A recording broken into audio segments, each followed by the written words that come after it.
Hello students, welcome to my YouTube channel English by Naveen Pareek. आज मैं आप लोगों को पढ़ाने जा रहा हूं एक पोएम जिसका टाइटल है वंस अपॉन ए टाइम। और ये जो पोएम है ये एक मॉडर्न पोएम है, मॉडर्न टाइम की पोएम है। और इसकी जो थीम है वो है नॉस्टैल्जिक थीम है। इसकी टोन नॉस्टैल्जिक है, यानी इसमें पुराने जमाने की बात की गई है। एक पिता जो है वो अपने बेटे से कहता है कि पुराने जमाने का समय जो है वो कितना अच्छा था। लोग बड़े सीधे थे, बड़े सरल थे और दिल से मिलते थे, दिल से बात करते थे। तो उनका जो व्यवहार है वो वही था जो अंदर से जैसे थे वैसे ही बाहर से थे। लेकिन in modern times people have changed. लोगों का बिहेवियर चेंज हो गया है। लोग अंदर कुछ और होते हैं और बाहर कुछ और दिखाई देते हैं। तो ये बात उन्होंने इस पोएम में बताई है और वो कहते हैं कि I want to become a child again. मैं फिर से एक बच्चा बन जाना चाहता हूं। तो आइए हम इस पोएम को पढ़ते हैं। ये बहुत ही अच्छी पोएम है। You will definitely enjoy it. Let's start. So students, let's start reading the poem. The theme of the poem is nostalgic. इस पोएम में जो पोइट हैं वो अपने बेटे से बात कर रहे हैं and he is addressing his son. He says that I want to become like a child once again. मैं फिर से बच्चे की तरह मासूम बन जाना चाहता हूं। अगर आप लिटरेचर के स्टूडेंट्स हैं और आपको पोइट्री और हिस्ट्री ऑफ इंग्लिश लिटरेचर और इंग्लिश ग्रामर सीखनी है तो आप मेरे यूट्यूब चैनल को जरूर सब्सक्राइब करें। चलिए अब हम पढ़ते हैं once upon a time by Gabriel Okara. Once upon a time son, they used to laugh with their hearts and laugh with their eyes, but now they only laugh with their teeth, while their eyes block cold eyes search behind my shadow। ये जो first stanza है इसमें poet अपने बेटे से कहते हैं कि पुराने जमाने में लोग बड़े सीधे, सरल और सच्चे होते थे। They use to laugh with their hearts. वो अपने दिल से हंसते थे। And laugh with their eyes, और अपनी आंखों से हंसते थे। ये मेटाफोरिक वे में पोइट ने कहा है। दिल से हंसने का और आंखों से हंसने का मतलब है कि वो जब हंसते थे तो वो जब वाकई खुश होते थे तभी हंसते थे, दिखावे के लिए नहीं हंसते थे। But now they only laugh with there teeth. लेकिन आजकल लोग सिर्फ दांतों से हंसते हैं। कहने का मतलब उनकी हंसी अब बनावटी हो गई है। आर्टिफिशियल स्माइल उनकी अब हो गई है। While their eyes block cold eyes search behind my shadow. जबकि उनकी जो आईज हैं वो आइस ब्लॉक कोल्ड हैं। ये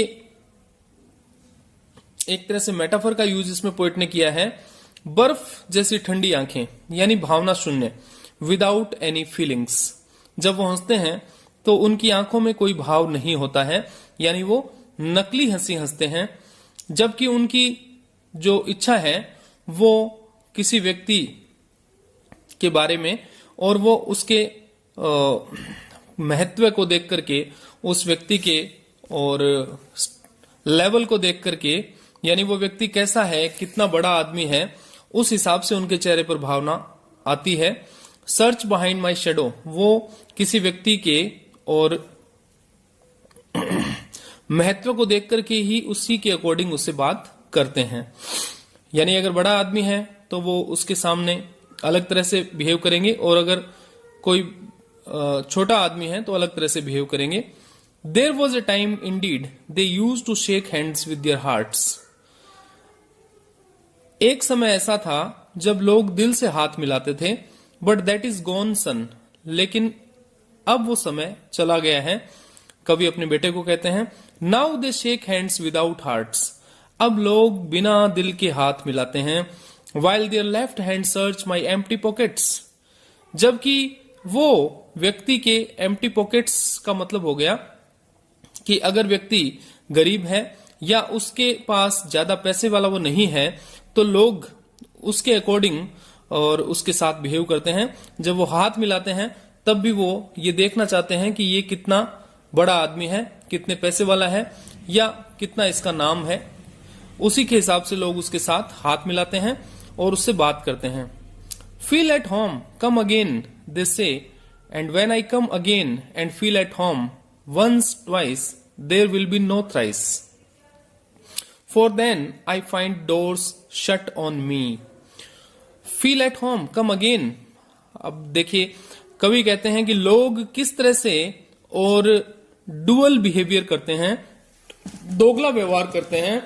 जब कोई व्यक्ति किसी से मिलने जाता है तो वो उसे यही कहते हैं कि फील एट होम, यानी आप आराम से रहिए, ये आपका ही घर है, कम अगेन, जरूर वापस आइए। And when I come again, और जब हम उनसे मिलने के लिए दोबारा जाते हैं और हम फील एट होम करते हैं, यानी अगर कोई व्यक्ति किसी से मिलने और एक दो बार चला जाए और उस व्यक्ति के पास ज्यादा पैसे नहीं हो या वो बहुत बड़ा आदमी नहीं हो, तो लोग उसे दिखावे के लिए कहते हैं कि आपका ही घर है, यहां जरूर आइए, बार बार आइए। लेकिन कवि कहते हैं कि जब मैं 2 बार चला जाऊंगा तो तीसरी बार जब मैं वहां जाऊंगा तो मेरे लिए दरवाजे बंद हो जाएंगे। यानी लोग कहने को तो ये कहते हैं कि आपका ही घर है, जरूर आइए, बार बार आइए, लेकिन उनके मन में ये भाव नहीं होता है कि आप यहां बार बार आइए, वो सिर्फ दिखावा करते हैं। So, I have learnt many things, son. I have learnt to wear many faces, like dresses, home face, office face, street face, host face, cocktail face, with all their conforming smiles, like a fixed portrait smile. तो अब कवि कहते हैं कि लोग ऐसे हैं, इसलिए मैंने भी लोगों जैसा व्यवहार करना सीख लिया है। I have learnt many things. Poet कहते हैं मैंने बहुत सारी चीजें सीख ली हैं, जैसे कि चेहरे बदलना। जैसे हम ड्रेस बदलते हैं वैसे ही मैंने चेहरे बदलना भी सीख लिया है। होम फेस यानी घर का चेहरा, ऑफिस का चेहरा, गली का चेहरा, और होस्ट यानी मेजबानी का चेहरा। कॉकटेल फेस का मतलब है पार्टी में जैसा चेहरा बनाया जाता है। तो हर जगह व्यक्ति जो है वो अलग अलग है। कहने का मतलब ये है कि व्यक्ति हर जगह अलग अलग तरह से व्यवहार करता है। कोई भी व्यक्ति हमेशा एक जैसा नहीं रहता है, वो जहां है उसके अकॉर्डिंग वो बिहेव करता है, यानी नकली उसका व्यवहार हो जाता है। With all their confirming smiles, और उसी के अनुसार, उसी के अनुकूल मेरे चेहरे पर स्माइल भी होती है। Like a fixed portrait smile, जैसे किसी तस्वीर के ऊपर कोई स्माइल होती है, यानी किसी तस्वीर में बने हुए चेहरे पे जो स्माइल होती है वैसी ही स्माइल मेरे चेहरे पर भी होती है, ऐसा मैंने सीख लिया है। And I have learned too to laugh with only my teeth and shake hands without my heart. I have also learned to say goodbye when I mean good riddance, to say glad to meet you without being glad, and to say it has been nice talking to you after being bored. यानी कवि कहता है कि अब मैंने झूठ बोलना भी सीख लिया है, मैंने सिर्फ दांतों से हंसना सीख लिया है, बिना दिल के हाथ मिलाना सीख लिया है, और जब मैं किसी को कहता हूं गुड बाय तो मेरा मतलब होता है गुड रिडेंस, यानी अच्छा हुआ उससे पीछा छूटा। यानी किसी व्यक्ति को हम मिलते हैं और मन में तो हमारे ये होता है कि दोबारा हम उससे नहीं मिलें, भगवान करे, लेकिन हम उसे कहते हैं गुड बाय। टू से ग्लैड टू मीट यू, जब हम किसी से मिलते हैं और कहते हैं कि आपसे मिलकर खुशी हुई, चाहे हमें खुशी न हुई हो। And it has been nice talking to you, आपसे बात करके अच्छा लगा, जबकि हम वास्तव में उससे बात करके बोर होते हैं। But believe me son, I want to be what I use to be when I was like you. अब पोइट कहते हैं कि लेकिन मैं दोबारा वैसा होना चाहता हूं जैसा मैं पहले था। I use to be, used to का मतलब है जैसा मैं पहले हुआ करता था। I want to unlearn all these muting things, मैं इन सब चीजों को भूल जाना चाहता हूं जो नकली हैं, जो झूठी हैं। म्यूटिंग यानी जो हमारे व्यवहार में हम बात करते हैं तो जिन बातों को हम छिपा लेते हैं, उन सब चीजों को मैं भुला देना चाहता हूं। Most of all I want to relearn how to laugh, for my laugh in the mirror shows only my teeth like a snake's bare fangs. अब यहां पे एक इमेज के साथ पोइट जो हैं वो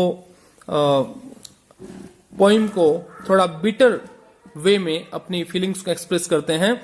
वो कहते हैं कि जब मैं हंसता हूं तो आईने में मेरा चेहरा मुझे दिखाई देता है और मेरे दांत जो हैं वो मुझे ऐसा लगता है जैसे किसी सांप के जहरीले दांत हैं। Snakes bare fangs means the poisonous teeth of a snake. तो वो कहते हैं कि मुझे खुद से ही नफरत होने लग गई है, मैं इतना झूठा हो चुका हूं, मैं इतना बेईमान हो चुका हूं कि मैं फिर से वापस बच्चे की तरह सीधा और सरल मासूम बनना चाहता हूं। So, show me, son, how to laugh. Show me how I used to laugh and smile once upon a time when I was like you. अब वो अपने बेटे से कहते हैं कि मुझे तुम सिखाओ कि कैसे हंसते हैं और कैसे मैं हंसा करता था, मुस्कुराता था जब मैं किसी समय तुम्हारी तरह बच्चा था। तो इस पोइम में कुछ जो लिटरेरी डिवाइसेस यूज हुए हैं उनके बारे में हम बात कर लेते हैं। पोइट जो हैं उन्होंने इसमें लिटरेरी डिवाइसेस यूज किए हैं और वो लिटरेरी डिवाइसेस क्या हैं, आइए हम उनके बारे में थोड़ी बात कर लेते हैं। सिमिली का यूज उन्होंने किया है, जैसे उन्होंने कहा है I have learned to wear many faces like dresses, और like a fixed portrait smile like a snake's bare fangs. यहां पे उन्होंने सिमिली का यूज किया है। मेटाफर का यूज भी हुआ है इस पोइम में, जैसे उन्होंने कहा है आइस ब्लॉक कोल्ड आइज। यहां पे आइज को और आइस से कंपेयर किया गया है, यानी उतनी इमोशनलेस आइज हैं जैसे कि बर्फ होती है जिसमें कोई वार्मथ नहीं होती है, कोई गर्माहट नहीं होती है। और लाफ विद योर हार्ट्स, यहां पे भी पोइट ने हार्ट को एक तरह से लाफिंग करते हुए बताया है। तो हार्ट के लिए नहीं बल्कि ह्यूमन बीइंग के लिए, फेस के लिए आया है, तो यहां मेटाफर है। और सिजुरा का यूज इसमें किया गया है, यानी किसी लाइन के बीच में जो पॉज होता है, जो ब्रेक होता है, उसे सिजुरा कहते हैं। Feel at home, come again they say, and when I कम, इन लाइनों में उन्होंने सिजुरा का यूज किया है। एंजेममेंट का प्रयोग इन्होंने किया है, and I have learn to laugh with only my teeth and shake hands without my heart, यानी जहां पे मीनिंग जो है वो एक लाइन में कंप्लीट नहीं होता है, दूसरी लाइन में जाता है, उसे एंजेममेंट कहते हैं। एसोनेंस का प्रयोग इन्होंने किया है, जैसे upon a time son like a fixed portrait smile. इन लाइंस में उन्होंने एसोनेंस का प्रयोग किया है। एलिट्रेशन का यूज भी उन्होंने किया है, hearts these muting things so show me son when I was. इन लाइनों में उन्होंने एलिट्रेशन का यूज किया है। और इसमें जो टोन है पोइट की, वो जो है वो जैसा मैंने आपको पोइम की शुरुआत में बताया था, इसकी टोन जो है वो नॉस्टैल्जिक है और लिटिल आयरनिक भी है, यानी इसमें वो व्यंग्यात्मक तरीके से बोलते हैं कि व्यक्ति जो है वो बहुत बदल गया है, उसका जो बिहेवियर है वो बनावटी हो गया है। He has become pseudo personality, यानी व्यक्ति जो है वो नकली बन गया है। तो इस तरह से इस पोइम को हमने पढ़ा। आपको पोइम कैसी लगी कमेंट करके जरूर बताएं। Thanks a lot.